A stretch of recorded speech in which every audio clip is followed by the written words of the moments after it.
How to recover TikTok account without phone number or email. Hi guys, in this video I'm going to show you that how you can recover your TikTok account without phone number or email. So let's dive in. First, you have to open the TikTok app and then you have to come to this page, the login page. Now, once you are on the login page, just choose use phone, email or username. And here, you have to just click this question mark on the top right corner. And it's going to give you these options. Choose recover your account.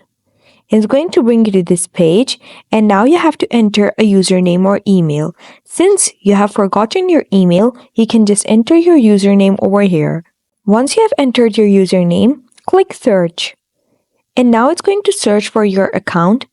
And once done, you can enter your password and then you can just log in. If you have forgotten your email and your phone number, you can just enter your username and then just enter the password by clicking over here and enter your password and click next, and then you can log in into your account. And that's how you recover your TikTok account without email or phone number.